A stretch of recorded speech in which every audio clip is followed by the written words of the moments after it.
Wakil Ketua DPRD Sulsel, Nikmatullah RB, menjelaskan sebab anaknya Muhammad Irfan Fauzan sampai ugal-ugalan di jalan. Peristiwa tersebut terjadi pada Sabtu malam. Sang anak yang mengendarai Pajero Sport hitam itu terekam kamera ugal-ugalan di Jalan Urip Sumoharjo hingga menyerempet pengendara motor. Videonya pun viral di media sosial. Nikmatullah yang ditemui tribuntimur.com pun menjelaskan kronologi kejadian itu. Dari keterangan sang anak, saat itu ia tengah keluar untuk membeli nasi kuning. Karena mendapat telepon dari rumah untuk segera pulang, Irfan Fauzan lalu mempercepat laju kendaraannya. Dan menurut Irfan, dirinya merasa tidak menabrak sama sekali. Nikmatullah juga mengaku sudah ditemui oleh pihak Lantas Polrestabes Makassar dan ia menyerahkan persoalan tersebut ke polisi. Menurutnya, jika kejadian itu membuat pelanggaran yang fatal, ia mempersilahkan sang anak ditahan. Mobil ditahan dan ditilang.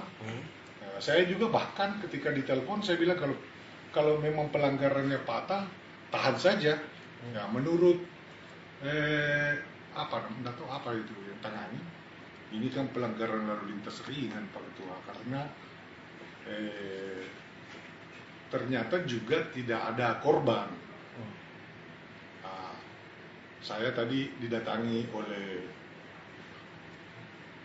anak saya, dia sudah berikan keterangan, sudah diambil BAP, mobil ditahan dan dikasih surat tilang. Mungkin besok kita bayar denda tilangnya. Kita juga sesungguhnya karena hari Sabtu itu memang mobil itu kan mobil operasional.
Itulah tadi berita hot news kita pada hari ini. Saksikan berita hot news lainnya hanya di kanal YouTube dan Facebook Tribun Timur. Terima kasih sudah nonton.